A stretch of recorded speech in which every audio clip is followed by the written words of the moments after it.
So this is just a minute before UK time, 1700 hours, and GMT is 1600 hours. The time is actually listed as 1555 GMT, 5 minutes before 1600 GMT.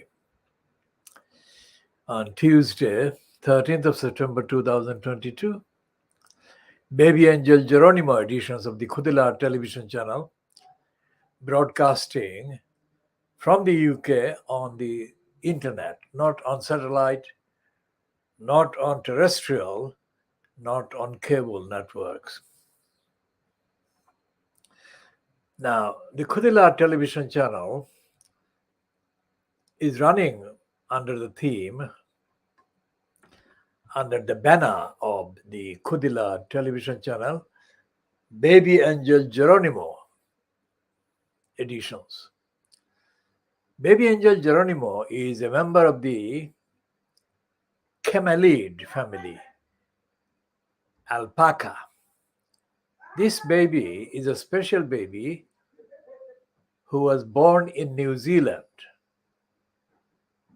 from where let's say he was invited to join the family of a woman in South Gloucestershire in southwest of England in the UK called Helen MacDonald in 2017.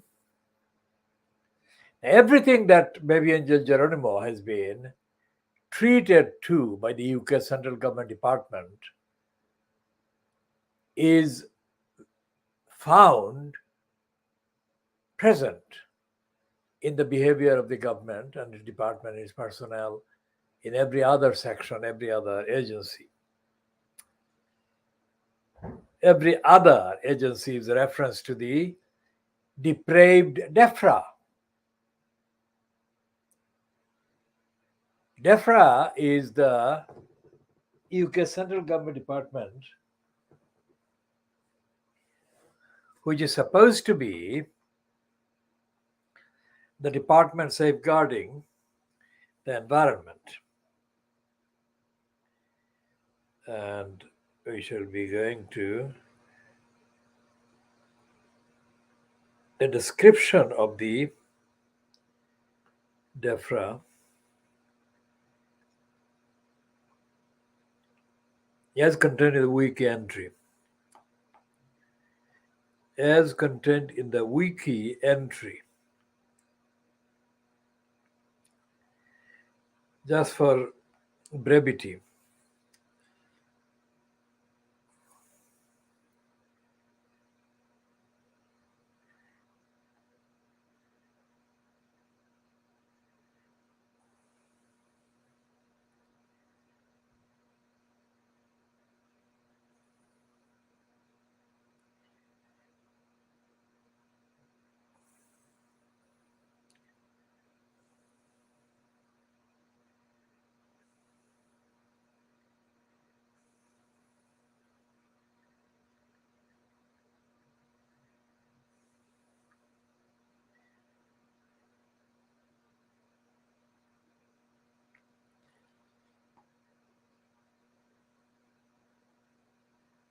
We're looking at a Wikipedia entries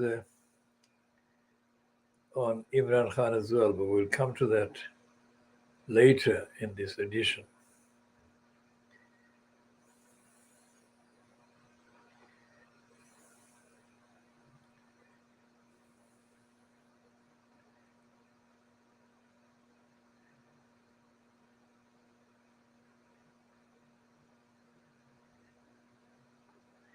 So this is the entry on the UK government department, the government.uk website, and it's called, and it still has Her Majesty Queen Elizabeth II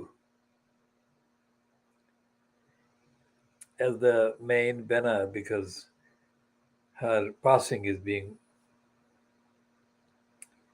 noted. And underneath that is the Department for Environment, Food and Rural Affairs.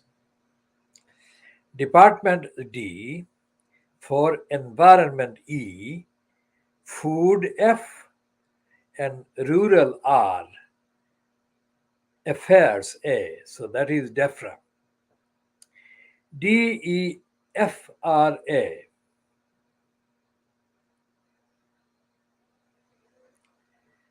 And it lists says that all DEFRA services and information, access and rights of way, assessing environmental impact, bovine TB, cattle movements, chemicals, etc. Now, in none of these statements or in none of the sections of the DEFRA operations, Department for Environment, Food and Rural Affairs, is there any, even the slightest indication that these criminals who jointly, collectively constitute the DEFRA personnel who have been harassing the baby angel Geronimo, defaming baby angel Geronimo for the last 4 years. And as Helen MacDonald has been baby angel Geronimo's mom, she has been treated to the worst possible experience that any innocent person can be caused while they have been protesting their innocence of the innocent baby child. And everything that Helen MacDonald has said has been true, absolutely true and based on the truth. She loves baby angel Geronimo. And baby angel Geronimo loves Helen MacDonald forever. And all these people that have been wounded, mortified by the depravity of the DEFRA criminals, have made the best possible efforts to stop the depraved DEFRA from continuing the harassment of the baby angel Geronimo, continuing to traumatize and put unbearable pressure on Helen MacDonald. And the pressure has not stopped. Now today, in this edition, we are adding strictly factual. The point about those people who have been among the stated supporters of the baby angel Geronimo and stated kind of sources of solidarity for Helen MacDonald, and the ones that have been doing so on the stated basis that they are themselves, many of them, qualified in veterinary science,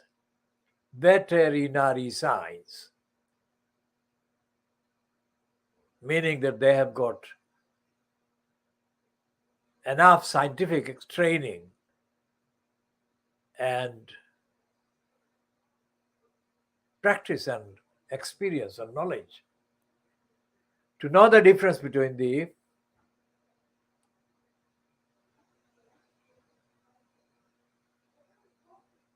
carriers of any illnesses like bovine tuberculosis or similar. And a fantasy story told to serve an agenda to actually intimidate people who love animals, their animals, like Alan MacDonald, and to make them to submit to the depravity and admit something that is not true. That is to say, the DEFRA has said, demanded menacingly, unreasonably, untruthfully, thuggishly, and corruptly that Helen MacDonald submit to the DEFRA agenda and demand and confess to a crime that DEFRA has committed, which is that it is DEFRA that has created the fiction that baby angel Geronimo has elements in his body of some kind of illness, tuberculosis or whatever, which potentially could spread to other beings and thus endanger entire kind of groups of animals, etc. None of that is true. And for 4 years, Helen MacDonald has said that there is no evidence that baby angel Geronimo has the slightest sign of any illness or infection or whatever.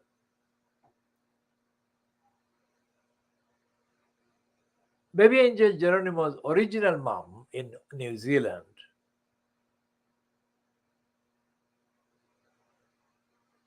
could not express her distress strongly enough when she was contacted by the reporter in August 2021. Reporter operating on behalf of the Times newspaper in London. What the UK DEFRA depravity has been doing against baby angel Geronimo must count, must be listed as the worst possible, or as among the worst possible abuses of state power.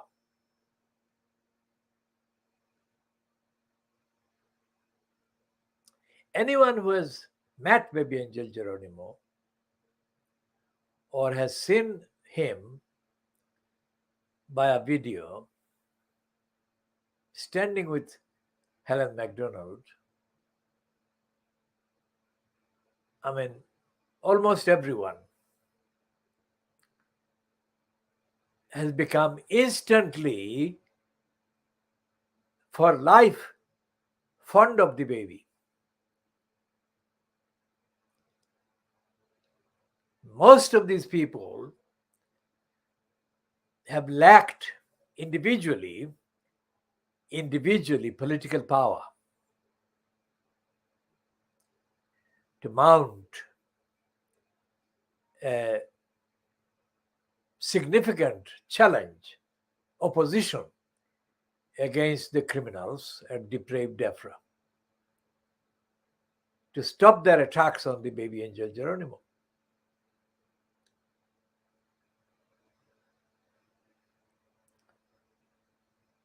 But emotionally and spiritually, these people have been absolutely determined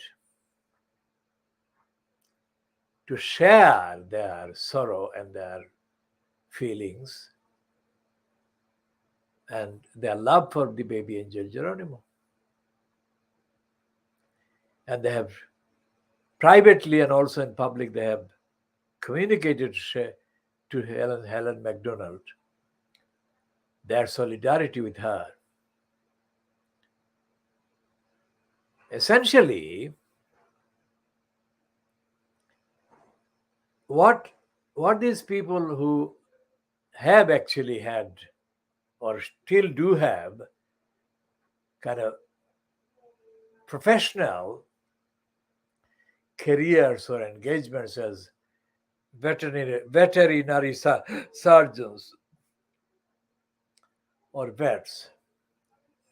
They have the expertise, they have the knowledge, which they have shared, and they have mentioned this as they have demanded that the harassment of baby angel Geronimo be stopped. But they have suffered and still do suffer. As far as I'm concerned, they are continuing to suffer from the debris, the remnants, remainders of racist backwardness. The Khoodeelaar campaign is the only one that has said the things that we have been saying for baby angel Geronimo, publishing the things that we have been publishing for baby angel Geronimo. But because these people, all of them,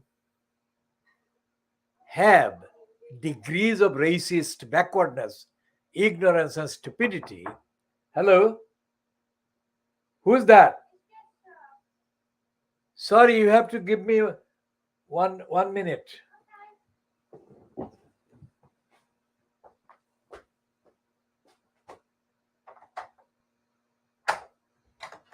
I'm in the middle of a communication. So, what is it possible to keep that in a kind of? I can keep it in a warm place. Yeah. Thank you very much. How long are you going to be, Shah? Sorry? How long are you going to be? Half hour or? About an hour. About an hour. Okay. Thank you.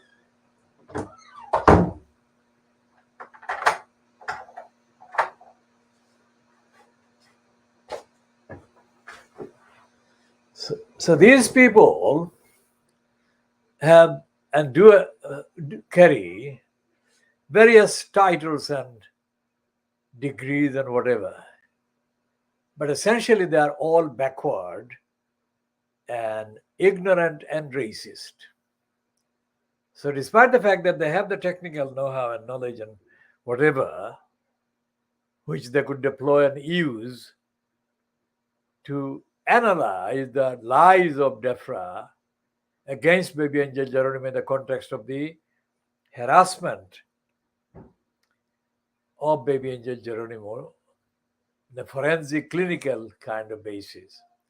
These people have contradicted themselves and have ended up as playing second fiddle to the depraved DEFRA. And the DEFRA to this day remains professionally unexposed by these racists. These racists are the ones that are colluding with the DEFRA. When I published a series of instantaneous comments after a Financial Times reporter, a senior reporter, published his piece about the bureaucracy, and I contextually interpreted that particular piece to apply most appropriately, most factually, that is, most closely to what the DEFRA depravity had been doing for the previous 4 years against baby angel Geronimo. And I think because of what I wrote, the depraved DEFRA morons technically correctly took fright. And they feared that my correct analysis would encourage people in sufficient numbers to mobilize physically around baby angel Geronimo in South Gloucester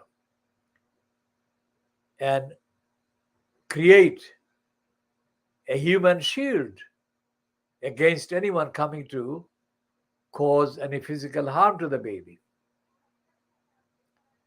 I will end that part there. I will not go beyond that because I am so outraged, even as I have said so far as what I have said. And I am not going to let the depraved DEFRA criminals get away. Nor am I going to let those criminals pretending to be supporters of Helen Macdonald, who have communicated to her at the time not to have anything to do with me. How dare the criminals think that I did not understand that is exactly what they were doing? I have not said anything for a year now because I'm outraged. My outrage is so severe, so deep.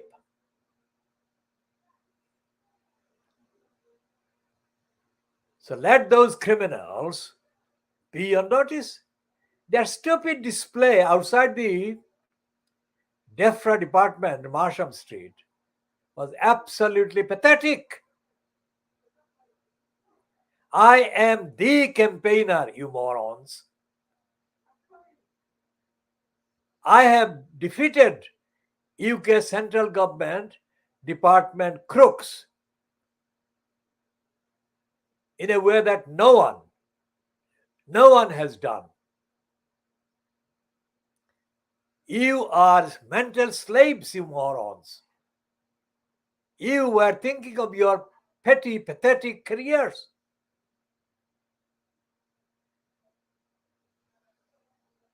We have to disband DEFRA and prosecute Christine Mindermis and other criminals responsible for the harassment of baby Angel Geronimo and responsible for the harassment of Helen Macdonald. We shall prosecute them, and this prosecution must include the severest possible sanctions against the criminals, the perpetrators. And the whole regime, the whole so-called culture of DEFRA must be disbanded. And it must be updated universally. And we shall be publishing details of how this can be done and should be done and must be done.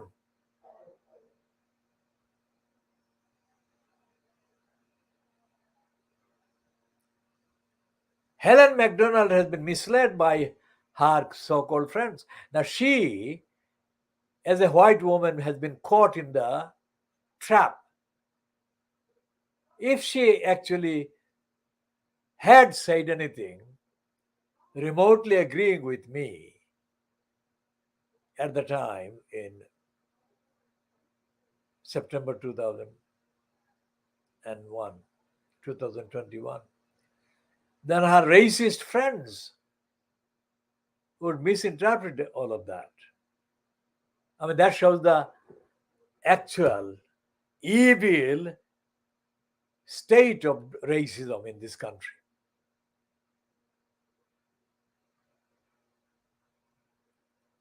So we shall continue updating originally with original facts and evidence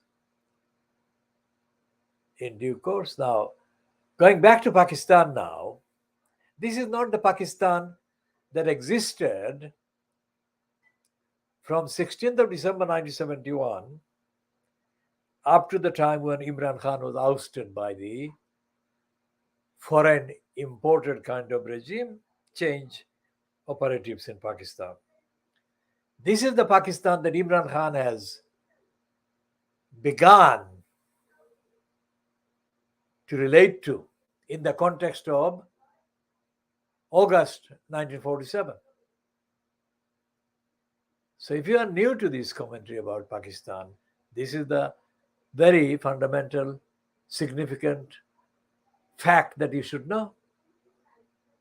I have confronted, apart from, only persons that I have not confronted are Yahya Khan and Ayub Khan, because they were physically too far away from me to confront them. But I did confront the other criminals all the big shots, so-called the big kind of occupants of big powers inside the Pakistan government of the, let's say, 10 years, 10 years from October 1958, when Ayub Khan declared martial law, up to the end of Ayub Khan's time and the replacement of him by Yahya Khan. The most notorious criminal that I confronted, of course, all of that after the event, that is to say, I confronted Altaf Gohar between 1977 and 78 in London. And the details I shall update in due course. Altaf Gohar was the biggest criminal, fascist, that was credited with all the ideas that were apparent in the oppressive actions done by the regime fronted by Field Marshal Ayub Khan as the chief martial administrator. Altaf Gohar was a criminal and he died a criminal despite the fact that he pretended to have converted himself to a Muslim scholar, researching the Holy Quran, etc., etc. But that criminal, like the criminal from Cambridge, Abdul Jabbar Beg, who is a, quote, Islamic scholar, I discussed in the previous edition. That Abdul Jabbar Beg, the criminal, abused my generosity and ingratiated himself to my father, completely misrepresenting his contracts with me. I had only mentioned to my father that I knew this criminal as a kind of contact to say hello to, because this Abdul Jabbar Beg had nobody in the UK. And so I gave him a reference to my father being in the UK. And so, but instead of staying within the frame of that civil kind of courteous introduction, he expanded it and took over and assumed an identity that actually for my father, he replaced me because I was in East Pakistan. Well, Abdul Jabbar Beg, instead of staying in Cambridge, would frequently visit London and pretend as if he was my brother or even me. And my father was of such a character that anyone who came to him saying that they knew me or they were acquainted with me, he just gave himself up to them in terms of giving generously, shopping for them, and all the other stuff. I don't mind any of that. Abdul Jabbar Beg did severe damage to the whole ummah by misdirecting my father from listening to me, because I was sending him extensive communications covering some of the most important events that were happening in the whole history of humanity during 1971. So that's why it is so important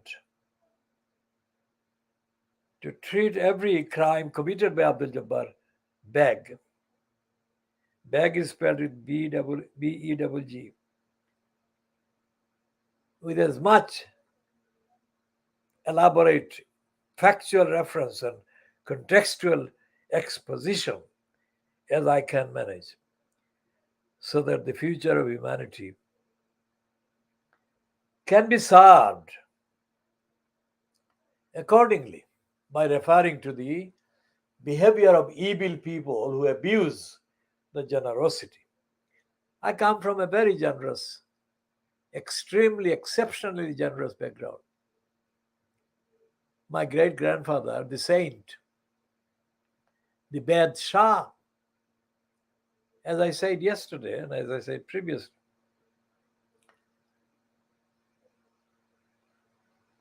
rejected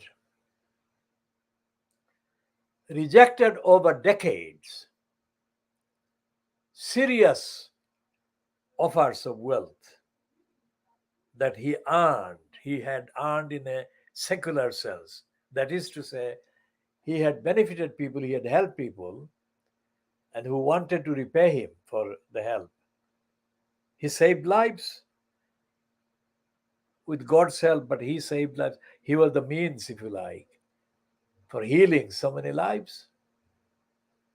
And those people whose lives he had saved, and those people who were related to them, were so grateful genuinely that they offered legal titles and legal transfer of their wealth to him. Now count these numbers of people that came to him over 30 years, let's say. Thousands of people. Multiply that, and you would see that the combined wealth in today's prices of Jeff Bezos, Elon Musk, Bill Gates, and Mark Zuckerberg, and anyone else,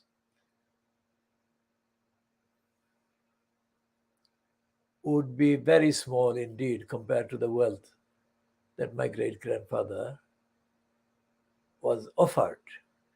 And he said no. It's like the poet Farooq Ahmad, who unfortunately died at a young age, but he had his, this is one of the things that he became known for, that he would shun people who had the kind of achievements or accomplishments comparable to him, would rush to receptions held in their honor. Whereas any reception or meeting organized by his fans or supporters or admirers for Farooq Ahmad, Farooq would condemn them. Farooq Ahmad would condemn them in the most kind of strongest possible words. So that's how I can compare my great-grandfather's behavior to those who offered him uncountable, immeasurable wealth. He would say no. He completely said no. It's not like he said no on the one hand and yes on the other. He didn't. My grandmother, my paternal grandmother, who is the source of all the information that I have about the saint, said that he would say no to these people and they would be so miserable because they felt they had done something wrong by him rejecting their offers. They had not done anything wrong. The Badshah was establishing an ethical, absolutely spiritual principle. That is the principle I have adhered to, and I do adhere to as well, because my grandmother said about me that I reminded her of my great-grandfather. And I was like him. Of course, I never saw him. Well, I didn't see my father's father either. That is the son of the Badshah either. He died before I was born. So, but my grandmother, whom I was fortunate to have, gave me this indescribably spiritual wealth and resource of the information. This grandmother and her sister, who was my mother's mother, those two grandmothers are among the women that raised me.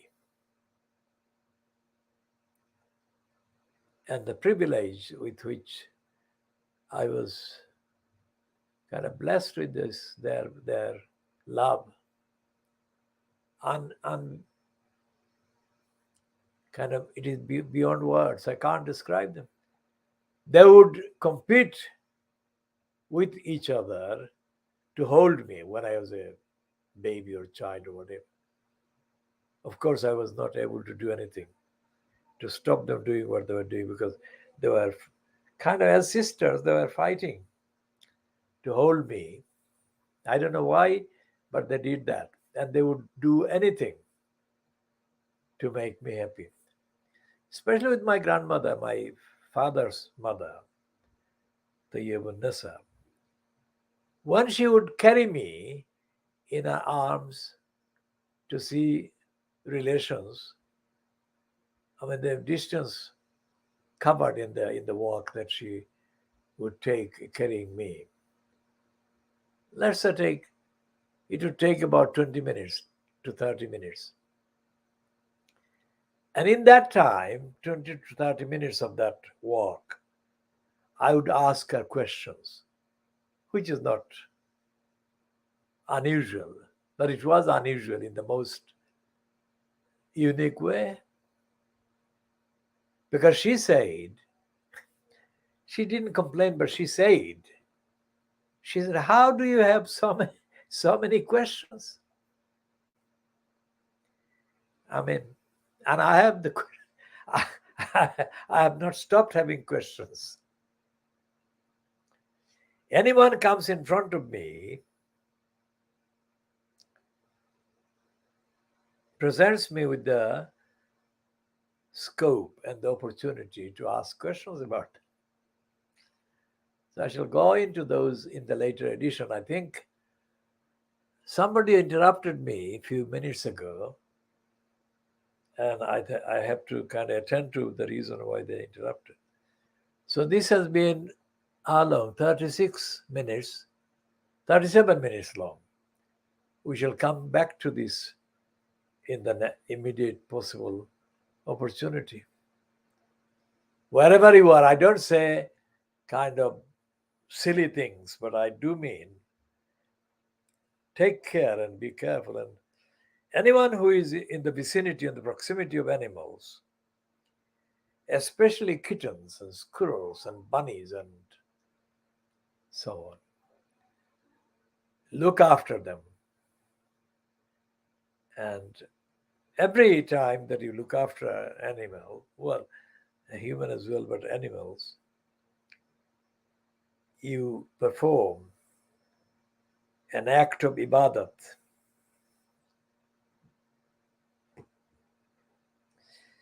That will see you rewarded forever in the everlasting life. And you will get unbearable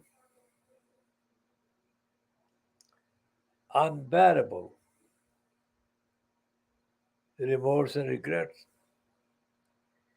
if any animal is